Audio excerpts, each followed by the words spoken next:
네, 여러분 안녕하세요. 다산에듀 강사 권동성입니다. 이번 영상에서는 우리가 전기 자격증 필기 시험을 준비할 때 시험 10일 전에는 어떤 것들을 준비하면 좋고 또 어떻게 공부하면 좋을지 그 방법에 대해서 여러분과 함께 이야기 나눠보고자 이 영상을 찍게 되었습니다.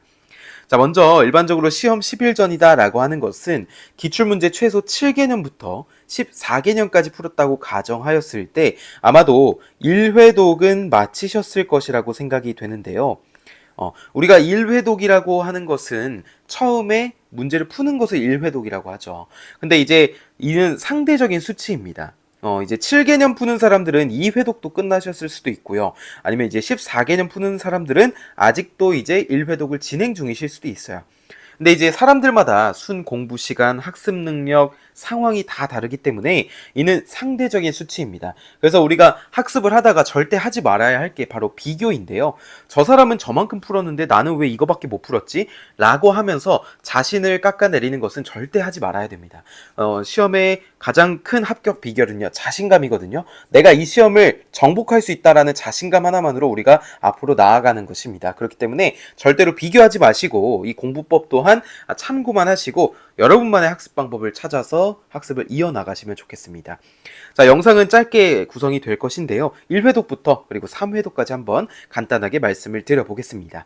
자, 먼저 1회독이라고 하는 것을 먼저 진행하신 분도 있고 진행 중이신 분들도 있을 텐데 개념 확인 위주의 문제풀이를 하셨을 것입니다. 개념 확인이라고 하는 것은 내가 이론에서 배웠던 내용들을 잘 적용을 시키고 있는가라는 것을 점검하며 문제를 푸셨을 것이라고 생각을 하고요.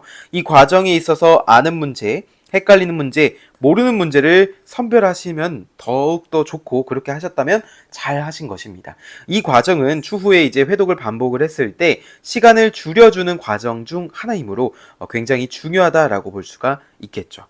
그 다음에 그 과정에 있어서 또 어려운 공식이라든지 아니면 자주 보이는 공식들은 따로 정리하시면 좋습니다. 특히 과목별, 주제별로 정리하면 더욱더 효율이 높아지게 됩니다. 자, 이어서 2회독을 들어가게 된다면 2회독 때는 아는 문제는 눈으로 빠르게 보고 넘어가라는 것을 추천해 드립니다. 이 말은 무엇이냐면 문제를 스킵해서 넘어가라는 게 아닙니다. 그러니까 내가 이 문제를 어떻게 풀었구나라고 인지하면서 눈으로 해설과 답을 보며 이 문제는 이렇게 풀었었지, 내가 이런 식으로 해결을 했었구나 라고 인지하면서 넘어가는 거예요. 그래서 아예 안 보고 넘어간다면 나중에 시험에 그 문제가 나온다면 발목을 잡을 수가 있습니다, 오히려. 그래서 저는 눈으로 빠르게 보고 넘어가는 것을 권장드리고 나중에 이제 헷갈리는 문제와 모르는 문제 위주로 풀이하시는 것을 추천해 드립니다. 자, 그 다음에 이 과정이 끝나면 회차 맨 앞에 헷갈리는 문제라든지 모르는 문제의 수를 표시하면 좋을 것 같아요. 왜 그러냐면 이제 추후에 학습을 집중적으로 할 수 있게끔 도움을 받을 수 있기 때문에 이런 용도로 한번 추천을 드립니다. 자, 3회독 때는 아직까지도 모르겠는 문제가 있다라고 한다면 이 부분은 따로 정리해서 암기하시는 것을 권장을 해드립니다. 내가 3번을 넘게 봤는데도 이해가 되지 않는다면 이 부분은 암기하는 것이 맞고요. 우리가 그것을 효율적인 학습 방법이다라고 표현을 하기도 합니다. 만약에 이제 다산 패스를 이용하신다면은 암기 카드를 활용하셔서 학습에 많은 도움을 받으셨으면 좋겠고요. 나만의 정리 노트를 시간 날 때 읽으며 이미지화 하세요 라는 것을 말씀드립니다.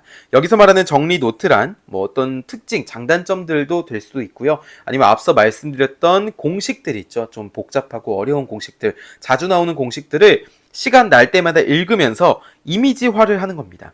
이게 무슨 말이냐면요. A4 용지가 이렇게 있다라고 했을 때 이것을 예를 들어 4등분을 했다고 볼게요. 자, 이 1등분 한 곳에는 어떠한 내용을 적었고 두 번째도 어떠한 내용, 세 번째도 어떠한 내용, 네 번째도 어떠한 내용을 적었습니다. 그럼 내가 이미지화 한다는 것은 무엇이냐면 내가 어떤 특징을 봤는데 이 내용을 제가 적은 것 같아요. 근데 그 부분을 어딘가 하고 떠올려 보니까 이 용지에 왼쪽 위에다 적었구나 라고 연상을 하는 겁니다. 그러니까 떠올리는 거예요. 일종의 예를 들어 컴퓨터에서 이 폴더를 찾아가는 그런 느낌이죠. 우리 인간은요, 인체는 글자보다 이미지를 더 정확하게 기억을 합니다. 이미지를요. 오래 기억하죠. 여러분도 이제 이런 경험들이 있으실 건데요. 사람을 오랜만에 만났을 때, 그러니까 한두 번 보신 분들을 만났을 때 얼굴은 기억이 나는데 이름을 잘 기억하지 못하시는 경우도 있어요. 그렇죠? 그래서 막 예를 들어 친구를 만났다 그러면은 잘 지냈어? 라고 하는데 잘 지냈지 한데 서로 이름을 말 안 해요. 서로 이름을 말 안 하고 먼저 이제 이름을 불러주기 기다리는 경우도 있잖아요.